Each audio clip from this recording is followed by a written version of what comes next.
everyone, it's your girl Miss Angie, and we are back with another Let's Talk Tuesday.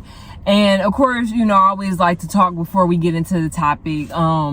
Life has just been lifing. Like, life has been lifing. Things are always going to happen in life, but you just got to continue to press on. You know, you have to. But as far as exciting things, like my bonus daughter, she will be going to high school. She graduates from 8th grade. So that's exciting. My daughter, she made it to the honor roll, and she had basically like her little awards for the end of the year, and my daughter will be going to 2nd grade. So time is flying. And then my son, he's just walking, trying to talk, getting into everything at his granny's house, getting into everything at home. But watching him grow up is so exciting. So as far as that, there is always positives within things that happen in life. I got my wisdom tooth removed, so it's been a little over a week since that's been done. So if I'm talking a little weird, please bear with me. I know if you ever had your wisdom tooth pulled out, it takes a minute to kind of recover and come back. And I've only had one removed. And I was going to kind of document the whole thing, but your girl was nervous. And I made the mistake by watching a lot of YouTube videos on getting your wisdom tooth removed, which probably wasn't the best option. But other than that, I've been hanging in there. I'm okay. So I might do a little video on the recovery process maybe later down the line.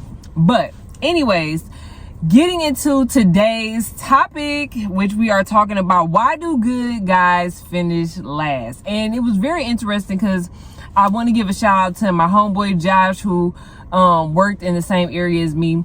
He had actually decided like this would be a good topic, because I used to always talk about what are good relationship topics, and he was like, I feel like that's a good topic to talk about. So I said, that's cool. Let me dig in deeper so that I can talk about this topic. And I also want people to understand that if you want to talk about a certain topic or add or comment, please do so that I can be able to talk about it on the channel and also on the platform. We all can be able to talk about it together, because it's not just only my opinion or my outlook, but I also want to hear other people's opinions and takes on the subject. And I feel like this subject is a really good conversation starter, because I feel like at the end of the day, there is a lot of men that feel like they have finished last, and it's the same for women. So I definitely felt like this was a good topic. So let's dig into it. Okay, let's dig into it.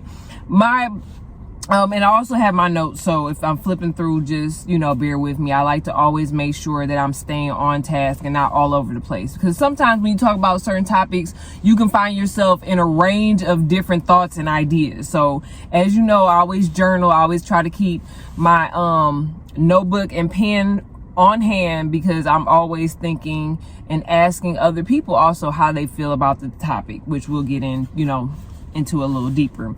But so my personal take is that I feel like us as women, we want all of these positive attributes in a man. We want him to have the good job. We want him to, if he has any kids, to be a great father. We would like him to have some form of schooling, some form of background.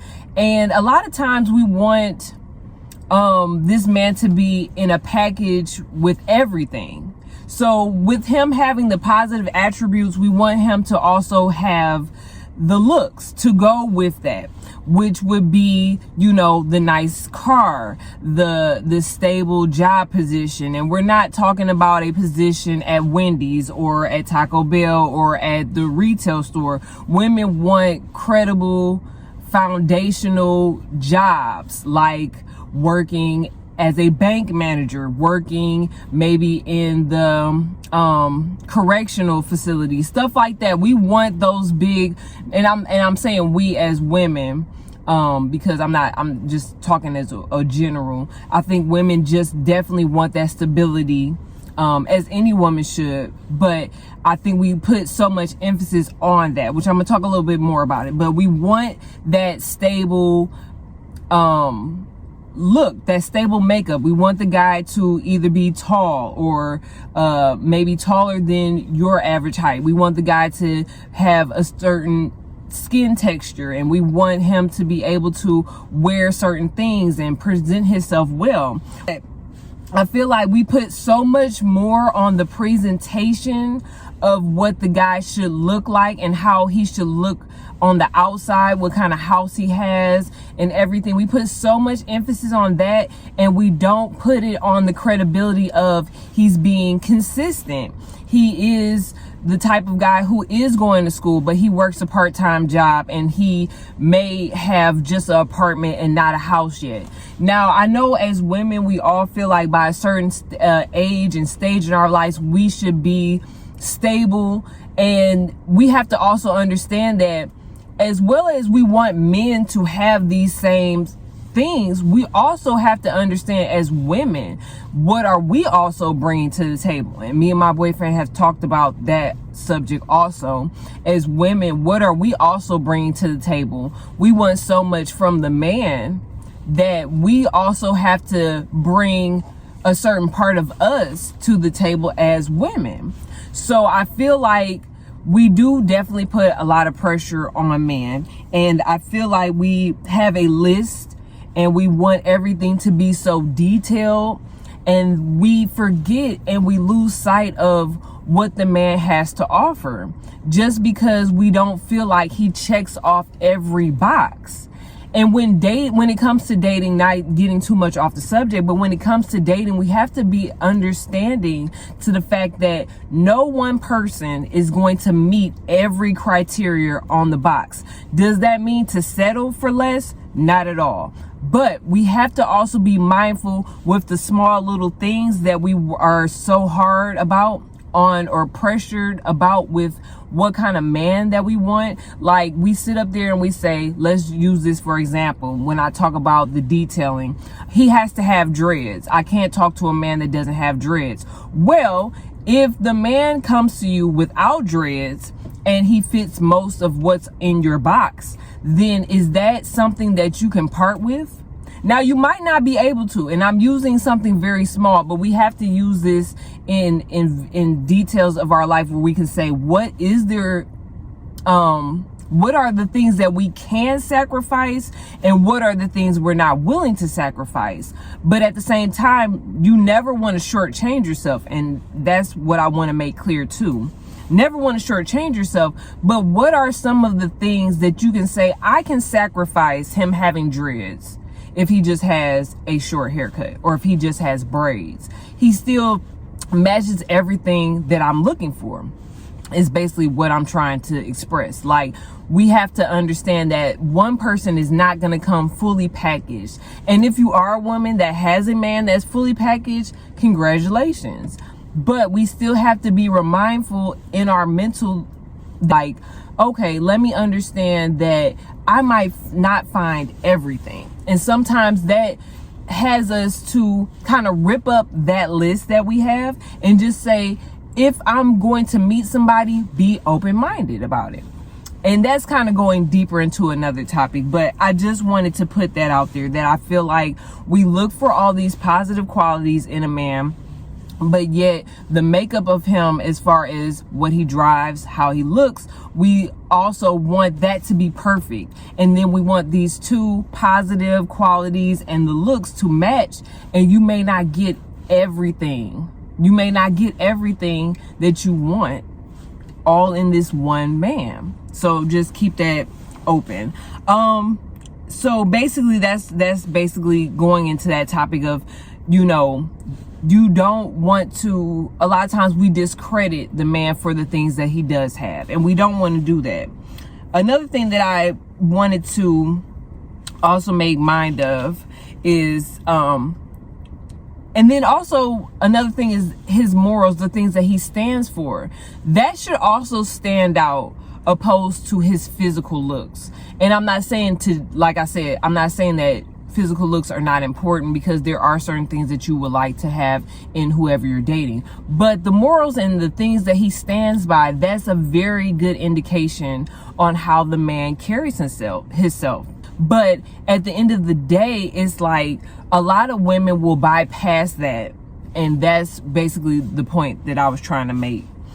A lot of women feel like the guy being too nice is a sign of weakness, is a sign of him basically not, like, the sign of weakness can cause the woman to be able to run him over, to be able to basically, she feels like she has control.